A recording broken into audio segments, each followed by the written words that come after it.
Sometimes families experience tragedies that you will never hear about in the news, but they can have the most profound impact.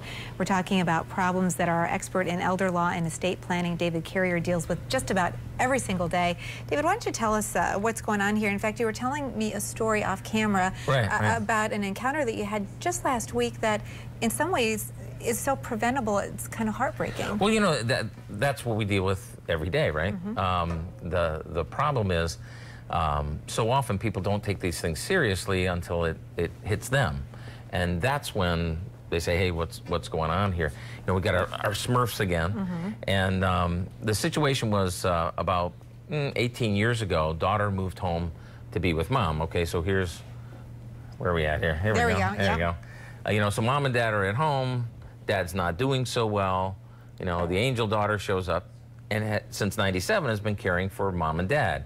Dad dies, whoops. Now what? Well, now she's caring for mom. Okay. Living in the house, taking care of mom, you know, 18 years now doing that. Well, now mom's in long-term care. Now get this, mom is in her mid-80s and she still has $100,000 of savings plus a paid-off home. Well, think about what it takes to get to be 87 years old and still have significant life savings and a paid-off home. You've been scrimping. You haven't been going to the casino too often. Exactly. Right. You've been sacrificing and saving for the rainy day. Right. Either the rainy day or to pass it down. Correct. Well, now the rainy day arrives, and mom's in long-term care. Fast forward a year, 10 months. They come into our office in the beginning of June. You know, I've been paying $9,000 a month. You know, for the last year. I've got $4,000 left in the checking account. What do I do now? And I just got the bill for June. Now what do I do? Well, again, Medicaid's the answer. Medicaid will take care of it, but she's not qualified for Medicaid. And she's likely to go a couple of months. And then what happens? Well, then the nursing home sues mom. The house goes because not the state's not going to take it, but the nursing home will. Right? So they come in and it's like, okay, we'll get you on the, you know, we'll get this set up. We'll get you on the Medicaid right now. Because daughter was an angel for a couple of years, taking care of mom in the home, now we can get the house to daughter. Okay. The law allows that. Right. The good news is that mom is still competent. You see, mom is fully aware she had a stroke. She's fully aware of her surroundings, which aren't, frankly, very nice. Too bad we couldn't have used the life savings to improve, you know, what she's getting.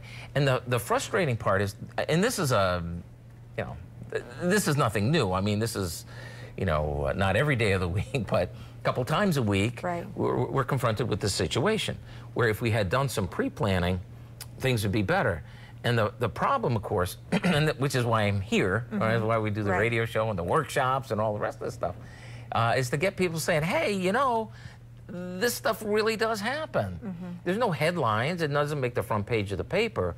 But what it is it's working families, you know, who've done all the right things over and over and over, and now this sort of thing happens, and it's such a, it's not front page news. Right. You know? You know, I was asking you too, David, I think some people have this mistaken impression that only people with a great deal of means need to plan ahead. Right. But really, this is something that every single family needs to have a plan, and that's where you come in with your team. Right. Well, and it is a team. You know, it really is a team approach.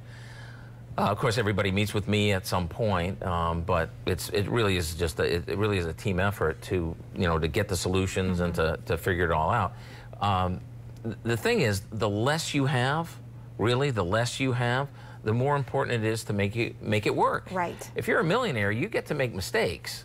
Right. Now, we don't want you making mistakes, but you get to make them. Right, because then you have still a lot of resources left over. Right. And if you have small means or even average means, then you don't have the opportunity to have a lot of leeway. And to this end, you start the conversation with families, I love this, by these life plan workshops where people come together in groups, sign up, and they get to kind of start making that assessment. Well, you know, lawyers are scary. I get that. You know, I'm a very scary person, I understand. But the thing is, with the Life Plan Workshop, look, have a cup of coffee and a cookie. We even put little candy bars. We love that. Yeah. Sometimes pie, depends on the season. That's right. Sometimes you get an American flag or a beach towel. You Yes, never, exactly. you never know. You never know what you're going to get. It's just crazy. But you do get to start that process, Right. the conversation. People walk away from that, no obligation. They're free of charge to attend, but they fill up quickly. Right. You're having them in Grand Rapids. You also have them at the Hayworth Inn and Conference Center in Holland. In Holland, on the beautiful campus of Hope Yes. College. Also doing them in Muskegon. We're looking to open Kalamazoo this summer too. Wonderful. Thanks, David. Thank you. Great information for us today, and head to the website to find out where there's one near you. We'll be right back with more 8 West. Don't go away.